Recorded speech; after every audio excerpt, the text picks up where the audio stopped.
Hi everyone, I'm Airier, and today we're going to be looking at Puffin Forest's Curse of Strahd, Episode 7. This is the Cathedral of Krezk.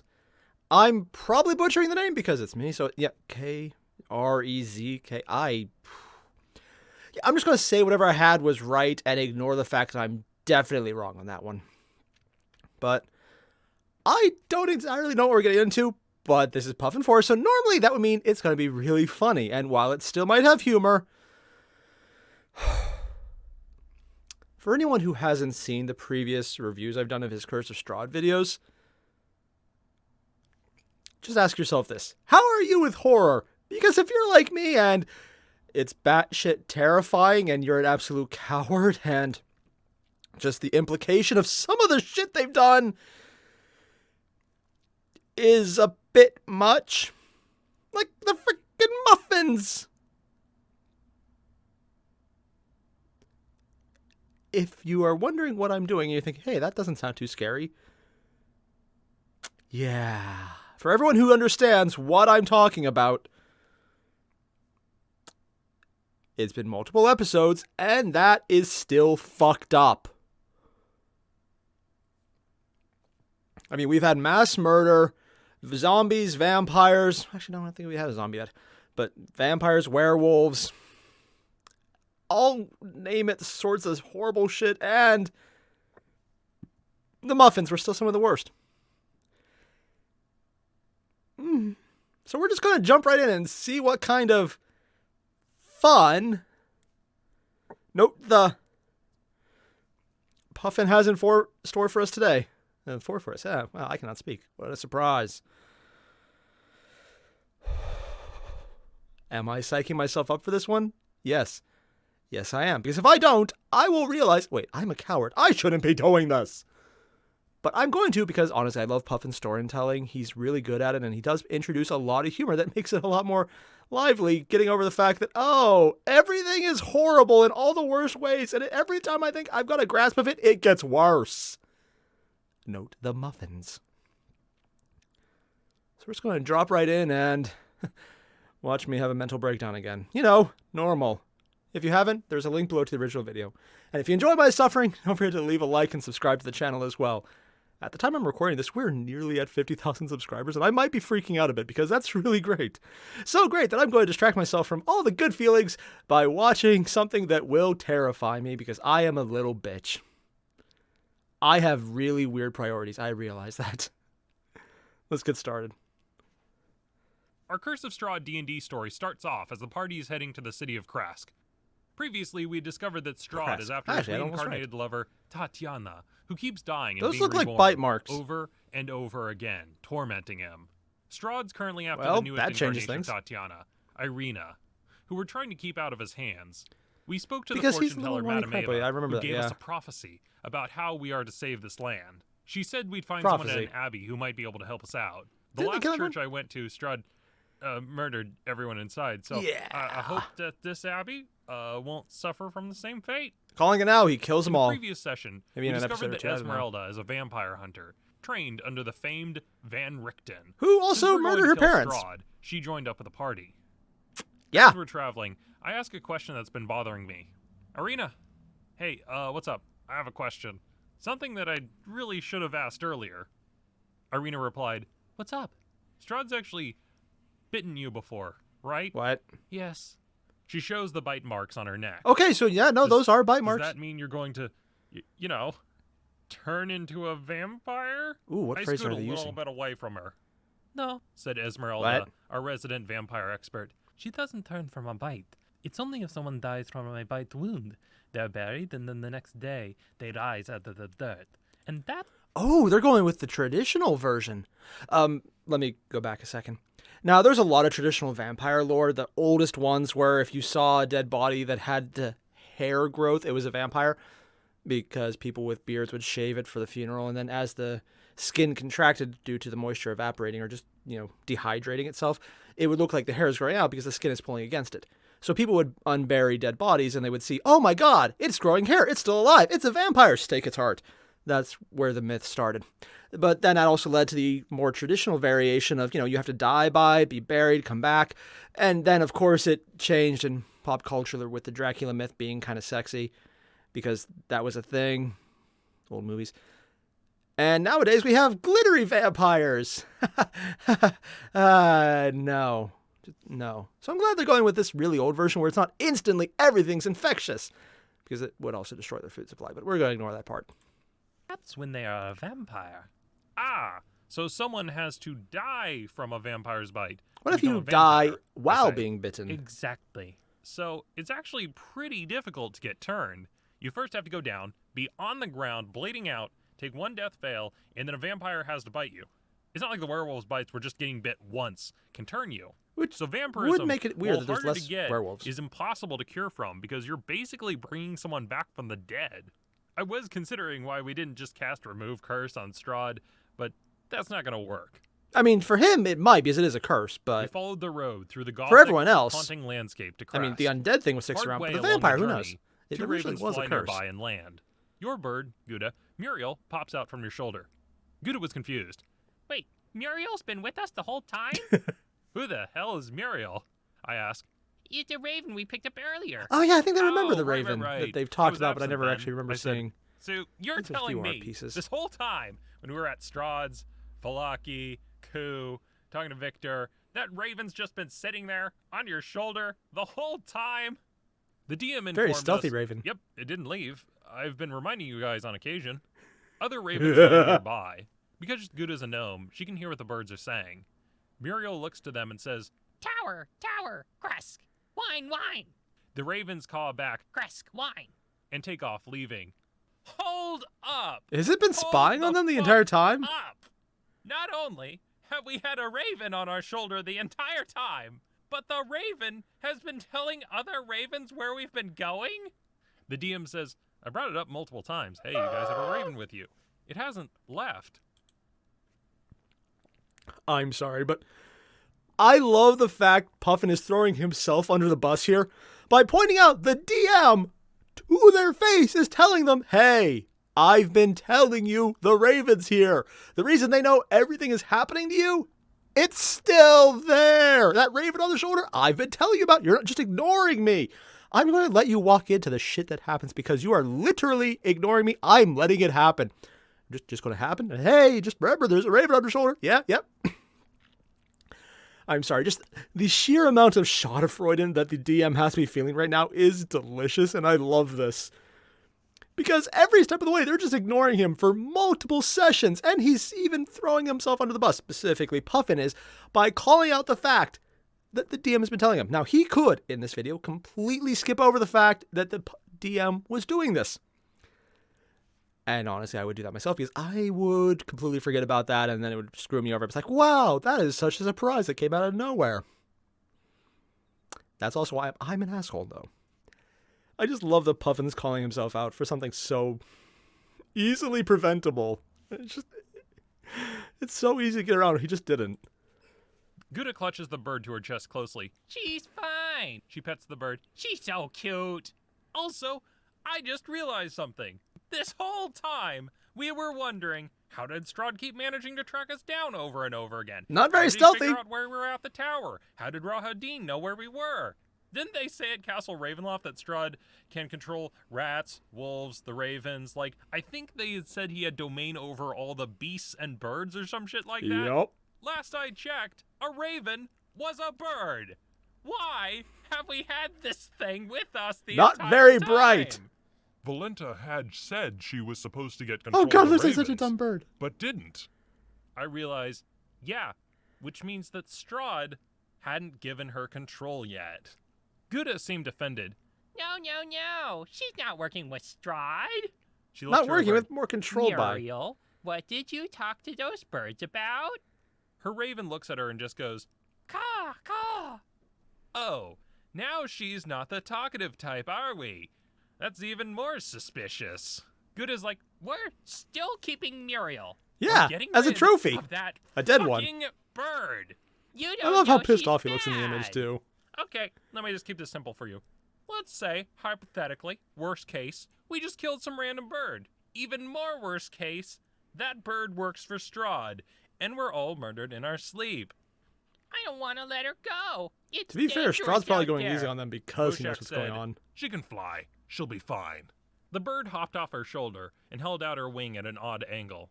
Oh no, she's injured. It looks like she can't fly. Really? The bird's faking an injury? That makes me even more suspicious.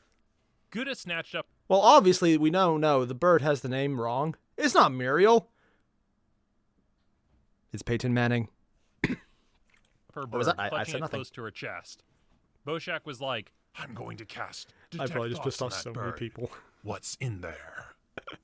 Inside of the bird's head, he hears, Well, I guess I should have expected that.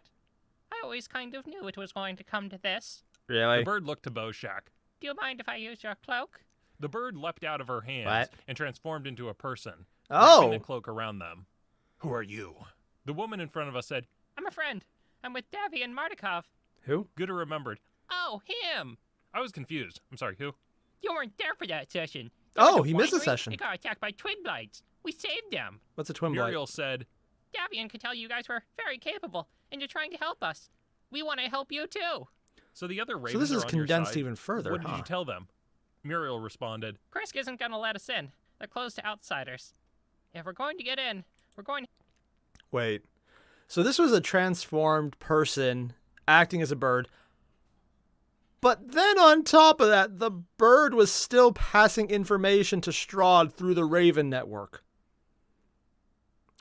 I'm not sure being a person's making this murder any less inevitable and probably more intelligent to do.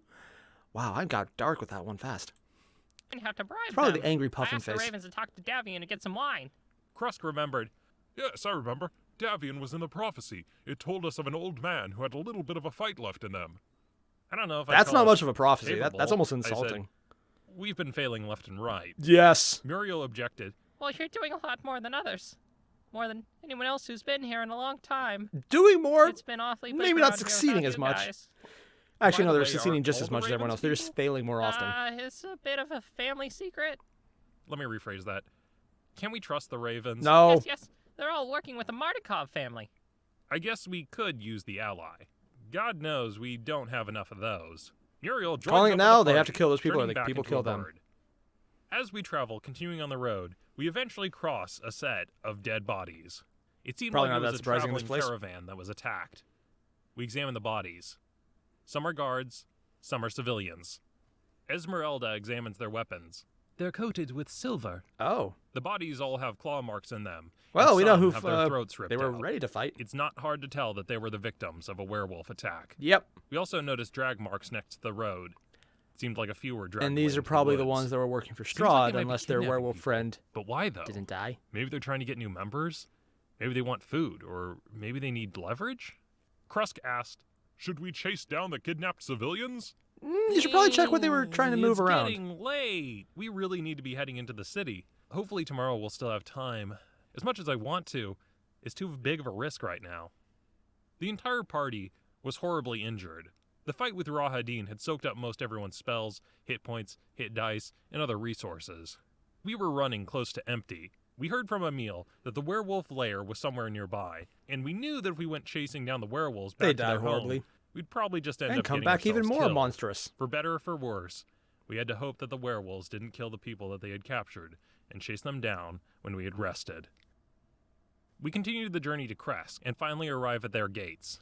And just as Muriel had said, we're stopped by the guards, who won't let outsiders in. This city's on high alert for werewolf attacks. We don't trust anyone. Trudging towards the They gate could just try pulling and a little cart, silver. is Davian. Davian shouted, Hello, friends. I'm here with wine. When Gouda saw him, she said, So, he's obviously the powerful wizard we've been hearing about in the prophecy. No, I'm not. I'm just an old trader. I'm sorry, is that actually the voice Puffin is using? Ew, my friends, how we do it? Okay, never mind. I can completely see why you want to do it. That's actually really fun to do. Kind of jealous he gets to do it more. Son of a bitch. Lucky bastard. But you're old. You're not a wizard? No, not every old person is a wizard. Well, He's a wizard, what isn't he? magical gifts have you gotten from your age? Arthritis. That technically Okay, counts. I gotcha. wink. Gouda's only seen old mages before, so she assumes all old guys are secretly I magical. mean, she's She probably thinks he right. either doesn't want with how to talk things about go. it or is hiding something. We use the alcohol to definitely hiding something. Inside. Davian says goodbye and heads back to the vineyard. From talking to the guards, we discovered that the attacked caravan had the Baroness in it. Oh. It seemed like the Baroness of Krezk is now in the hands of the werewolves. Who we can only might work wonder for why Strahd. she was captured. Did they know who she was and need her as a hostage? Or did she accidentally get caught up in all this? Was she being transported by human guards or people working for Strahd? Or a living area, main temple, housing, surrounded by rows of gardens. Within, we meet many mongrel folk, people that are part animal. One has a cat's paw where their foot should be. Another has their it's at random. For the donkeys. Another has lobster claws for hands. Ah. Wow, there's so many mongrel folk here. I say the lobster claws for hands sounds painful. Parts. It's almost like some weird disease or curse or something that's going around. Like of Strahd? How did you guys get these animal parts? Were you born like this? From talking to them, we discover clues to get to the bottom of this mystery. The first clue is that all the mongrel folk have been part animal for as long as they can remember. Oh. But some people have memories only for a few months, while others have been like this for years. Also, they sometimes have more monstrous behaviors because they're part animals. Like there's a spider mongrel folk in the well that will sometimes snatch up and eat people that come close. We decided it's not best to explore this place on our own. It seems dangerous. We are shown Spider in the well person with high vaulted ceilings just noping and that a one. dazzling display of rainbow colors from stained glass windows. Near the altar praying, we notice a woman with auburn hair. Hey, what's up? We say, we're looking for the abbot. She turns around. Abbess? We are suddenly shocked to see Irina? We blink for a second, but there's no mistaking How'd she get here? Yes. Irina is at the altar, wearing different clothes, but it's her. Ismark and Irina are wide-eyed in shock. What? We look back to them, then to her, then to them. Oh, so they have a copy to her. Too? Boshak asks, "What are you doing here?" She says nothing. I ask, "Are you also Irina? You look just like her." She seems a little not She doesn't speaky. even respond. You notice while she looks at all of you, her expression is blank and neutral. She doesn't even have a hint of shock. A voice said, "Ah, there we are. The real one has arrived at long last." Huh? Coming down the stairs, dressed in his long resplendent robes, is the abbot, the holy man we came here looking for. "Greetings, Father," I say, bowing respectfully to him. It's nice to meet another cleric of the Morning Lord. He moves past without even acknowledging me or the others, directly over to our Irina. The abbot leans uncomfortably close to her, studying her face intently. Yes. Is that it? No. Wait. He has a flash of insight. The eyes, he said, snapping his fingers. It was the eyes that were off. The real one doesn't have her eyes as close together. What do you mean? Let me introduce you to Vasilka, the abbot said. What? Irina's replacement. Huh? Replacement? Yes, he said. She is a doll. Someone made to look like Irina. Vasilka, introduce yourself. The fake Irina did a little bow. She still has a long way to go. We're trying to teach her to dance, but that's... So she's basically a Pinocchio without being able to speak? Also, just seeing the lines of stitching on it looks really creepy. I think I agree with how everyone is drawn to react to this. Irina's freaked out. Gouda. Sorry. Just... Yeah, no, the face is completely justified. Hell, even the gazer ally is kind of like, what the fuck, man? Yeah, also, I like how she's the most monstrous and she's still the most innocent. It's adorable. Proving difficult. This is creepy, honestly. This is legitimately Strahd's been creepy. after Tatiana for hundreds of years. So, my thinking is if we could give him someone that looks like Tatiana, maybe that would satiate his bloodlust. You're helping Strahd? You're an idiot. This will placate his voracious No, it won't. hunger. Strahd's evil. And Why are not you that helping him? dumb. He's murdered countless people. And this is the solution. A he said, pointing to stupid Vasilka. one. I pointed out, you know this isn't gonna work, right? Strahd is How just going much to be has insulted he been and pissed drinking? off that you'd even think of this idea. The abbot raised his eyebrow. Who do you think it was who told me to do it? Oh no. What? The abbot pulled out a book. On its cover it said, Manual of Flesh Golems. Strahd gave me Flesh this golem? as a gift. It's taught me much so far, but I still think I have a lot to learn. There have been many mistakes along the way, many rejected bodies. Bodies? Eventually Boshak asked, In order to make flesh golems, you need to take pieces of live flesh. Where did you get that flesh from? The abbot explained, Well, sometimes people come to me in need of healing. I can use greater restoration. I'm one of the only people in the region that has that kind of power. But when I do that, we do a trade of sorts. I take from them something, and in return I replace one of their body parts with something else. Okay, 1, can great restoration restore body parts? And 2, oh, so that's where all the animal parts came from. And that's not Pinocchio, that's frickin' Frankenstein, man. Also, Frankenstein has a little girl, which, if we've learned anything, is now an FGO reference, and she should probably start grunting to talk. I just, oh my god, I thought it was creepy because it looked like a doll that was just badly sewn. No, it's made of people.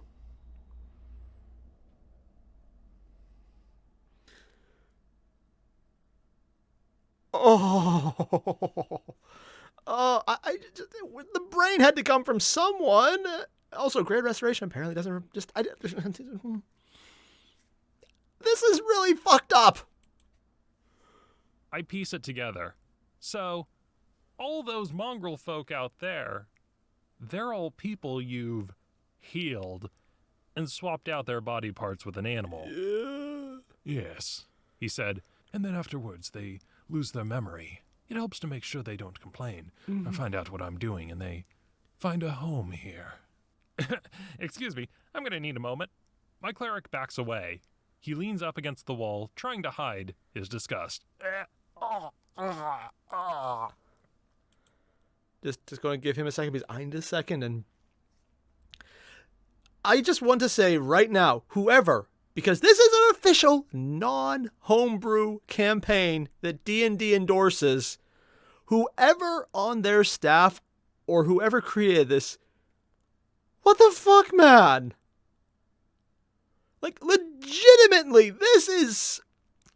I think I found something more disturbing than the freaking muffins. People kept warning me it was going to get worse. They warned me it would get worse. I mean, I have nothing against the flesh doll herself. She might be a nice person. Again, in Frankenstein, the monster, was actually a very gentle soul, who was also way stronger and way uneducated in the ways of not killing people. Not actually the evil one. Frankenstein, the scientist, was an asshole. But yeah, this is really fucked up. Crust stepped up. This is what's going to save us? You know he's just going to get bored with her, throw her away, and then we're going to be back to square one. I mean, he's right. The abbot was getting frustrated trying to explain it to us. People, you're missing the point. And you're an idiot. Buy us some time. Time? How's this gonna help us take him down? Take him down? What are you saying? He can't be beat. There is no defeating Strahd. Don't you get it? This is the only chance we have of keeping him at bay. Garo spoke next. It's stupid. Yeah, I think I'm starting to figure out what's going on here. You're an idiot. But I still got one question left. What the fuck are you doing? We're both clerics of the Morning Lord. We're supposed to be helping He's people. not a cleric of the Morning Lord, is he? My God. Our God. I am helping people, in case you haven't noticed. Not really. I'm doing what I can. You're literally Helping cutting pieces off and Strahd? wiping their minds. What do you suggest exactly? Fighting him? What good will it do? Have you been trying to stop him, and how far has that gotten you? We need to learn to work with Strahd instead of against. This guy's an idiot. Like, legitimately, he's so...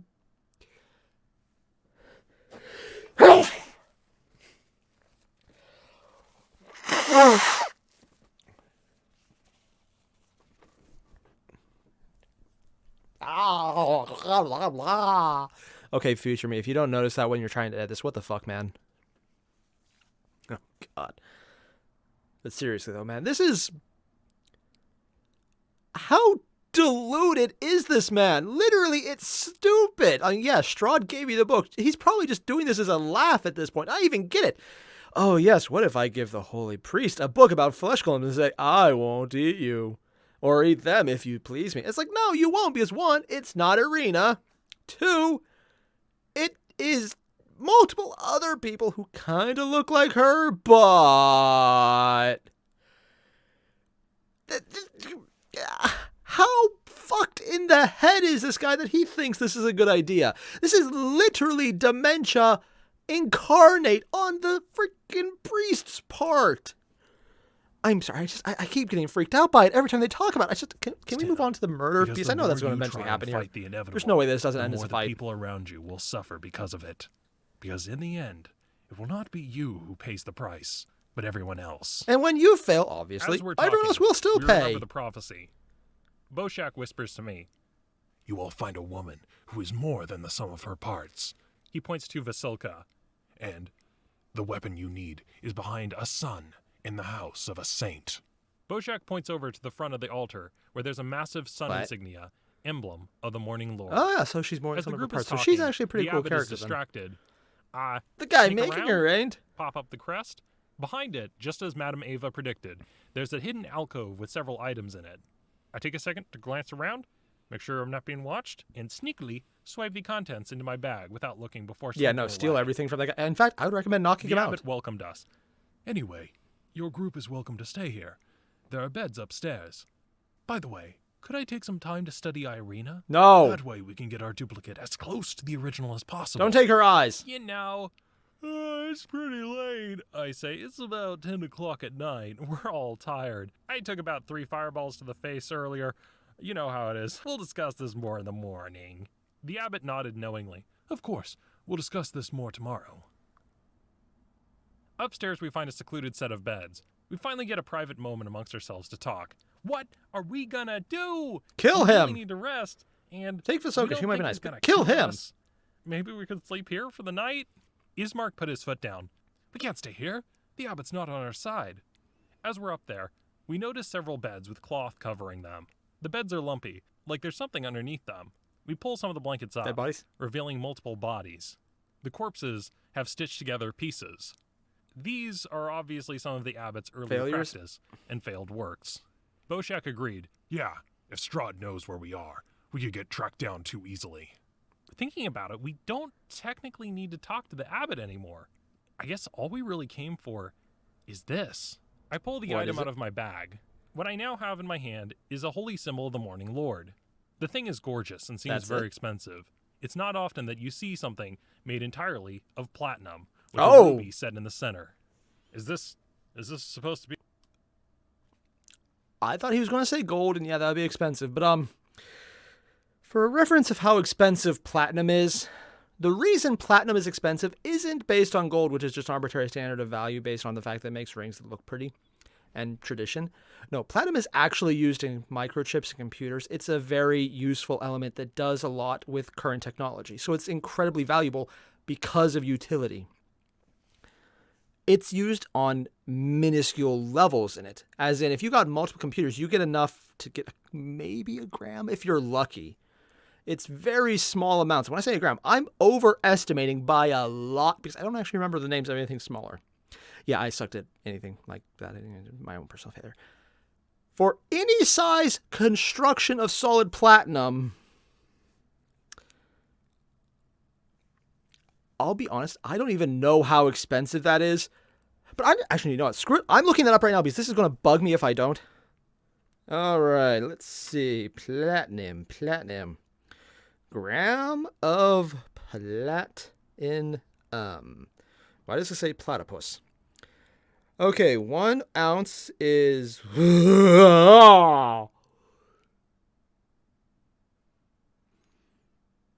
That can't be right. Okay.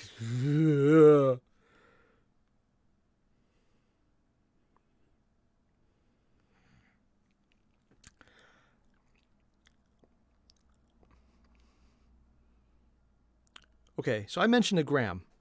A gram is $28.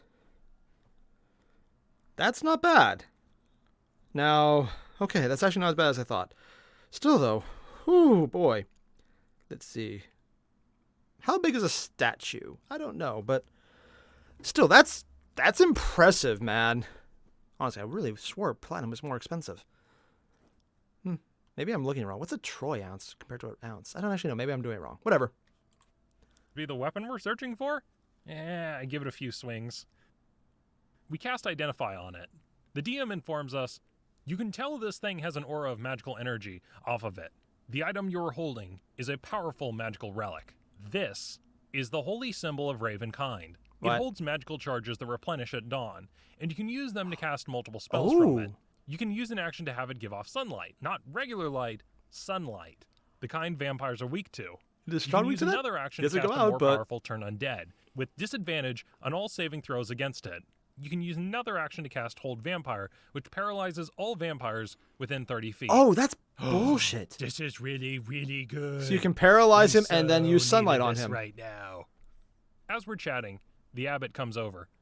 Excuse me. There's someone downstairs asking for you. We're all immediately suspicious.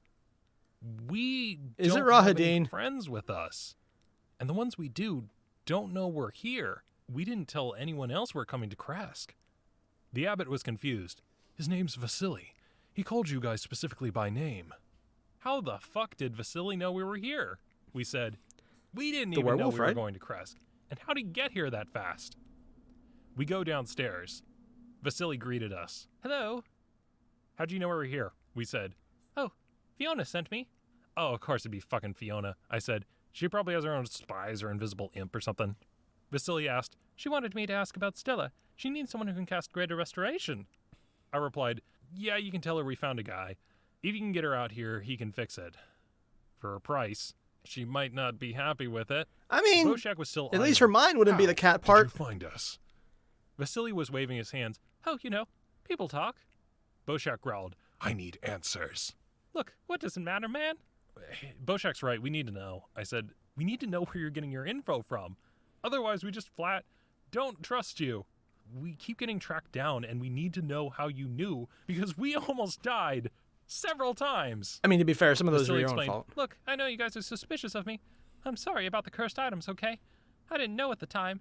It's fine, don't worry about it. Not the worst items they had ever. Boshak said, we never told you about that. Boshak gets uncomfortably close to Vasily. How did you know that those items were cursed? He knew they were cursed when he sold them. Just maybe. It's because you knew they were cursed. Yeah. The whole time. He's an ass. Vasily's nervous expression fell, becoming calm, and accent changed. Oh, well, I had quite a good run. What? But I suppose it's come to an end. Kind of sounds like Strahd's Vasily accent. reaches to his other hand, pulled off his ring of disguise, and his body morphed as the magic wore off. His face became pale, hair turned darker, chin became more jagged, and two of his teeth extended out into curved fangs. Oh. We realized we were standing face to face with Strahd von Zarovich. So, in other words, he's not above lowering himself. Strahd. In the flesh, he said. Oh, he was literally rightfully mine. Okay, I just want to say right now, this right here. Yeah, he's the villain, but he was impersonating a little guy just to... He invited them in, he gave them the cursed items, he fucked around with them the entire time, and he was just watching their adventure through this disguise. That's actually brilliant, and I kind of respect it, because this is hilarious. This is just him dicking around with them on an NPC level that they don't even understand. Oh god, it just... This is not a matter of, I will do this to get into the confidence. It's a matter of, I'm going to fuck with them and watch them fail. It's hilarious, and I love this. What the fuck? We can't fight him here. We've got no magic, no health, no nothing. I'm the cleric. I have no spell slots. I warned you, Boshak said. We shouldn't have trusted Vasily. Shut up, Boshak. To be fair, if they hadn't, they could have just been killed by Strahd right away. But no one listens to the chaotic evil lizard folk. To be fair, the fight breaks out as we try to defend this place. Chaotic evil lizard folk. And tries to take a swing at Strahd. No evil can stand before me. As he tries, Strahd snaps his fingers. The plate mail Krezk is wearing changes color from silver to black. What? And Krezk suddenly can't move. How does changing his color do that? Strahd commands, "You'll kneel before me." Krezk's legs buckle out from under him, kneeling before Strahd. Where did you get that armor from? Strahd said. How convenient. You just happened to find it left behind in the raiding caravan. Who could have possibly known that you were looking for plate mail? Ah, the betrayal. I wasn't there for that session, but I was shaking my fist at him as well. Apparently, they found armor. He gave them the armor that would be cursed. Hiding in the darkness and swarming around him are his vampire thralls. Kill them, Strahd commands, and lay their corpses at my feet. He's not even going to fight them himself. Us now.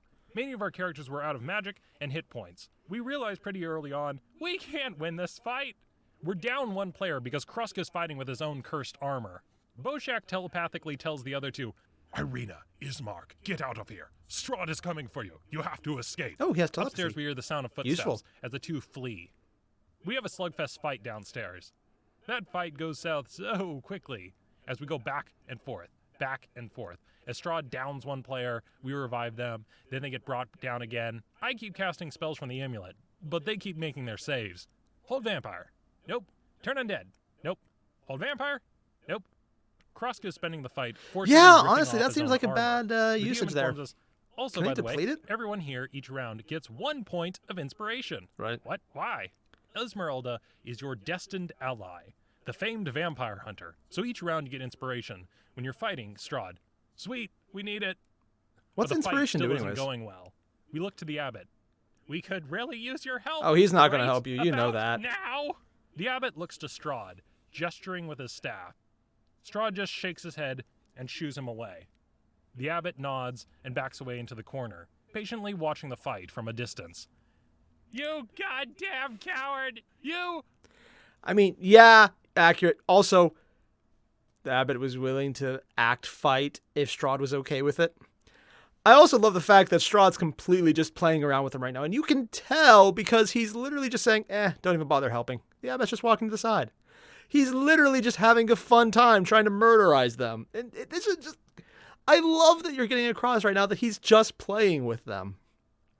Oh, God. Motherfucking piece of shit, coward! Yeah, also, Everyone wow, holy shit, mauled by Puffin. Strahd. I was going to say penguin force, Esmeralda what the hell? eventually gets brought down unconscious at his feet. Strahd goes down to bite her to finish her off. Krezk had managed to rip off the armor completely. He takes his sword and rams it through Strahd's chest, twisting it. Not gonna help. Body to rise Vampire. in pain and explode in a cloud of mist. Oh, it actually and helped. Water onto the ground. Oh, thank the morning Lord, I say, kissing the emblem.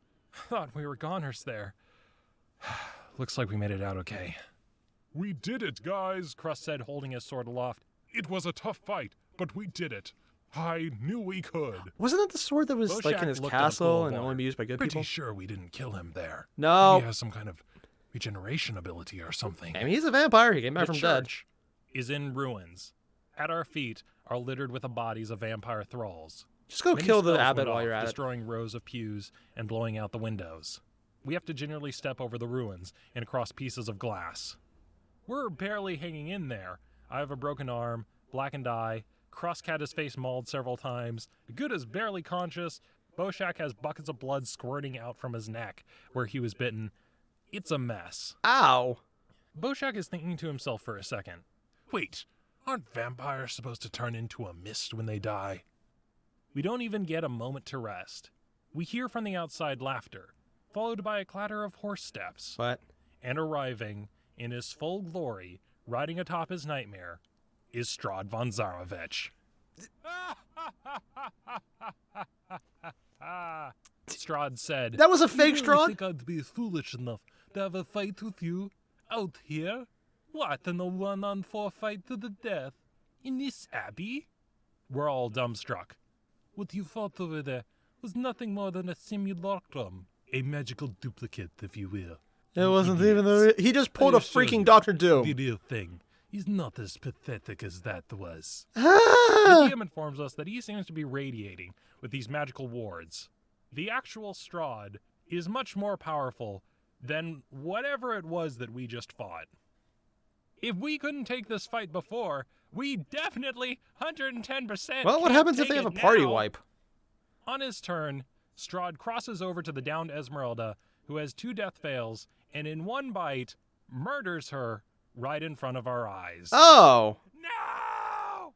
We're all in shock now. Is she going to stay dead or come back as a monster? Esmeralda, Van Richten's apprentice, is gone. There's no getting her back. Not only that, but she's a vampire now, In a day or two, she's going to rise from her grave, a fully formed vampire. We have nothing to save her with. Vampires cannot be saved with a remove curse spell. Now that Esmeralda's gone, we're going to have to find out a way to complete this story without our destined ally. Strahd turned to us. That seems bad, isn't it? They'll let you live. Garo walks past Strahd toward the corner where the abbot is and says, "You know, I think I'm starting to understand your point of view." The abbot nods solemnly. "I thought like you too once, full of hope, but that hope is a dangerous thing. Gets you in trouble a lot. I just don't want anyone else to get hurt because of me." Everyone in the group surrenders and backs away. Once Strahd sees that, he reaches down, pulls up Esmeralda's corpse, and lifts it up onto his horse.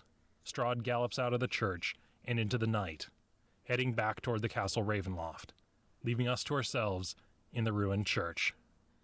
Krusk asks, "What now?" And there's his new bride, probably. It's not safe here. Gouda asks, "Where how much else? of her personality will she retain?" Werewolves out in the woods.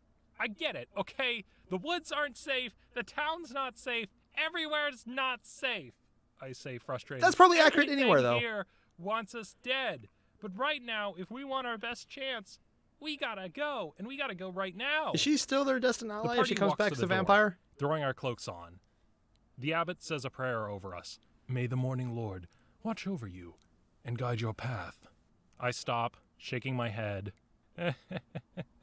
You know, normally I'd say, "Morning Lord, watch over this abbey," but he's long since abandoned this place. Yeah. The abbot nodded solemnly. "I think I agree with you there." And as the group... He's aware he's a piece of shit, at least. We fled into the night, missing 3 members. And that was where that session ended. And I thought the shit hit the fan before.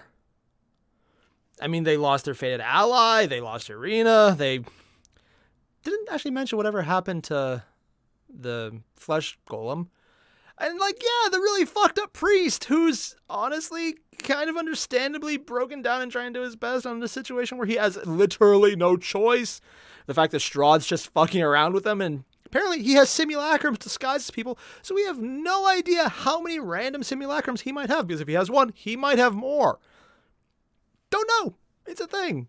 And yeah, he just had a simulacrum for the sole purpose of fucking with them the second they entered the place. I just... Literally, the best outcome right now is if they decide, hey, what if we light everything on fire? And just keep doing that. And that might even be the safest option. Yay, everything's dying in a fire. That's not supposed to be a good option.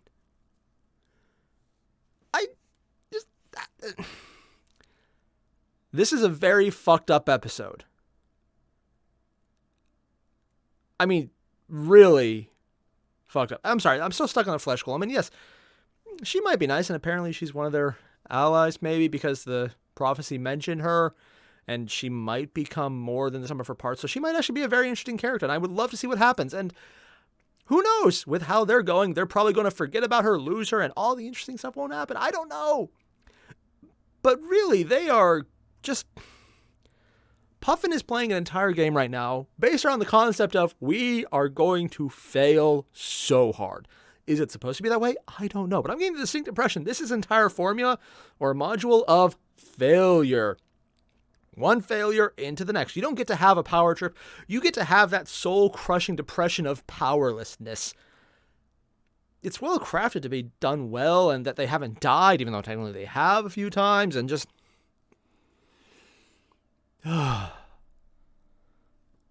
Right now, this is pretty... oh my god inducing. I'm sure no one got that, but...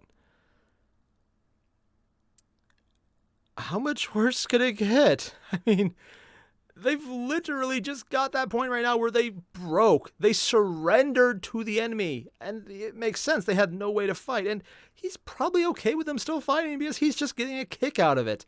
And they're just toys for him. And it's clear they're toys for him because he let them escape after they surrendered, after they tried to kill him. And it just doesn't matter because he's having fun, it seems.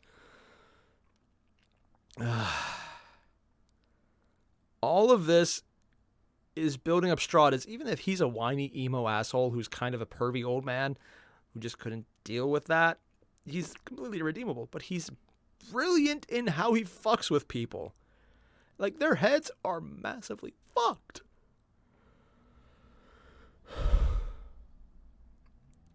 This is really just... I mean, there was a lot of things I was expecting, and this is just pushing to the point of, oh my god, really?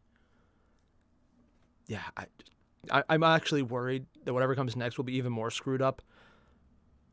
And if the last level of escalation between videos is any extent to judge it by, yeah, it's gonna be more. Just more. So if you can, don't forget to leave a like and subscribe. And there's a link below to the original video. Hit it up at your own risk, because if there's things I missed, oh god, there's more fucked up things I didn't comprehend.